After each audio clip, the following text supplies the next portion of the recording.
Wanita ini ingin awet muda selamanya. Setiap hari mandi sama susu. Orang miskin dapat susu gratis setiap hari. Tetapi mereka tidak tahu ini adalah susu yang dipakai sama wanita itu untuk mandi. Ceritanya terjadi di zaman kuno. Ratu melihat mawar dengan duri mekar di salju putih. Dia mengangkat tangannya untuk menyentuhnya, tetapi tangannya tertusuk duri dan berdarah. Pada saat itu, dia membuat satu keinginan. Dia berharap bayinya akan lahir dengan kulit seputih salju, bibir semerah darah, rambut sehitam eboni. Tidak lama kemudian, sang ratu melahirkan seorang bayi perempuan. Itu putih salju. Putri diberi dari Tuhan ini dicintai oleh semua orang. Tidak lama, ratu meninggal.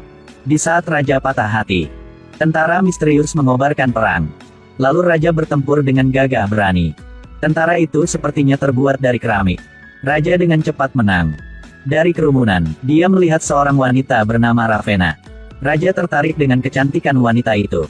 Tidak lama setelah itu, Ravenna menjadi ratu baru. Tak disangka di malam pernikahan pertama, sang ratu mengeluarkan pisau dan menikam raja sampai mati. Ternyata Ravenna adalah pemimpin pasukan itu. Kastil itu dengan cepat diserang. Ratu memerintahkan bunuh semua orang ada di dalam kastil. Putih salju dipenjara di benteng yang dibentengi. Setelah itu, Ravenna menyatakan dirinya sebagai ratu. Sejak saat itu, semua kota jatuh ke dalam kegelapan. Ratu memerintahkan pembunuhan semua lawan. Ratu percaya bahwa ketika dia memiliki kecantikan abadi, dia akan memiliki segalanya. Setiap hari Ratu akan mandi dengan susu. Menyedot daya hidup gadis-gadis muda. Ratu sangat kejam, brutal. Pemberontak akan ditangkap, hatinya hancur dengan tangan Ratu sampai mati di tempat. Sang ratu memiliki cermin ajaib yang memberikan kekuatan magisnya. Setiap hari ratu bertanya, cermin yang ada di dinding, siapa di dunia ini yang bisa seindah aku? Di awal setiap hari, cermin ajaib memberikan jawaban yang sama. Adalah Anda, ratu. Anda adalah orang paling cantik di dunia ini.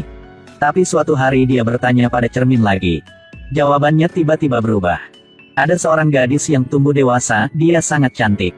Kecantikannya melebihi dari ratu.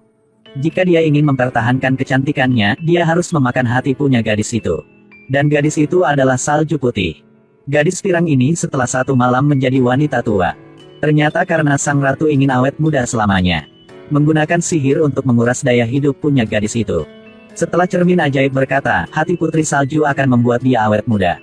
Jadi dia mengirim adiknya untuk membunuh putri salju. Tanpa diduga, ketika dia melihat keindahan putri salju, dia memiliki pikiran jahat. Saat itu, putri salju tiba-tiba mengambil pisau dari bawah bantalnya dan menikamnya. Lalu lari dari sel. Tapi ada banyak tentara di luar mengejar. Dalam bahaya, dia melompat ke selokan dan lolos dari pengejaran. Tapi jalan keluar dari selokan adalah tebing. Melihat ke bawah tanpa rasa takut, langsung melompat turun.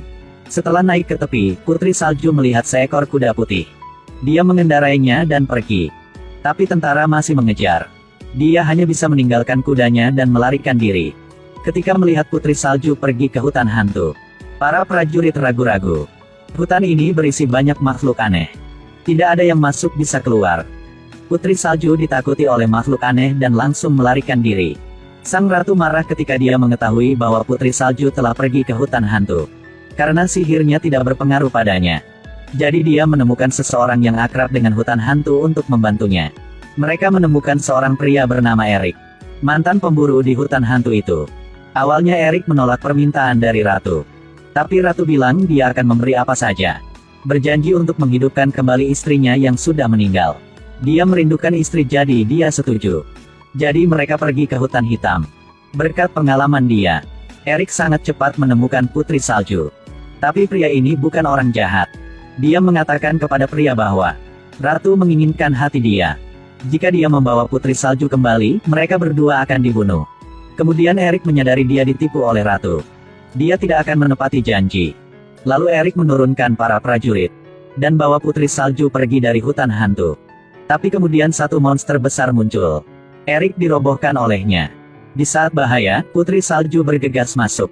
Monster itu menunjukkan ketakutan ketika dia melihat putri salju. Tidak tahu apa alasannya. Tapi sepertinya ada semacam kekuatan yang bekerja padanya. Monster itu melarikan diri ke tempat lain.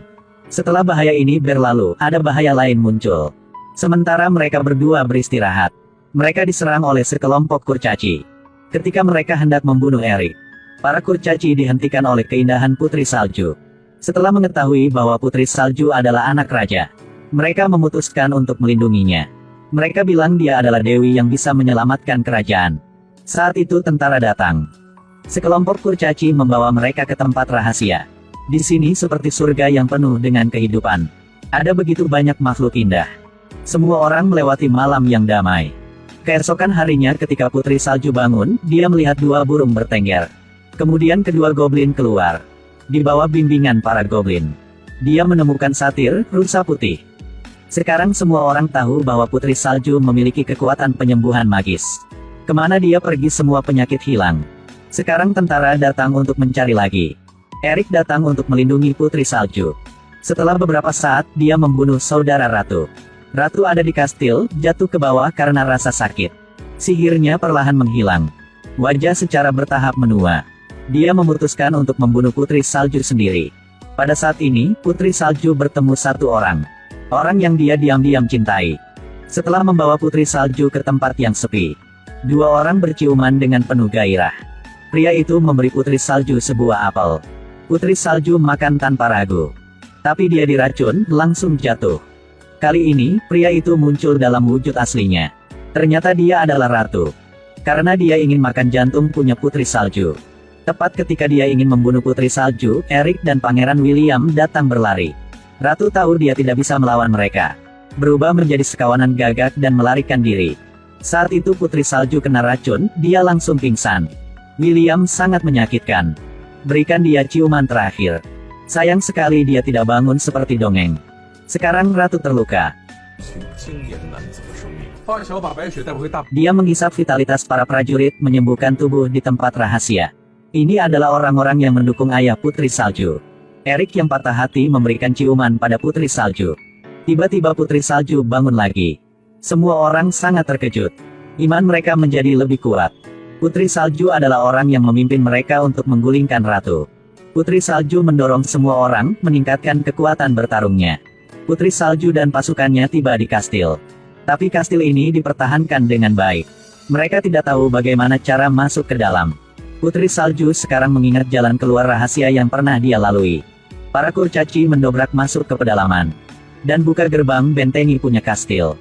Mengatasi semua rintangan, Putri Salju menemukan Ratu. Ratu lebih kuat sekarang.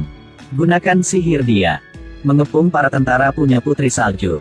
Ketika Ratu mengendalikan Putri Salju. Karena sedikit kecerobohan, dia ditikam sampai mati oleh Putri Salju. Wajah dan penampilannya kembali ke bentuk aslinya. Masa kelam kerajaan telah berakhir. Cerita akhir di sini. Putri Salju menjadi ratu baru. Kerajaan ini penuh dengan kehidupan lagi. Semua orang bahagia dan hidup damai. Putri Salju dan Erik saling memandang dengan penuh kasih sayang. Oke, video berakhir di sini. Terima kasih dan sampai jumpa.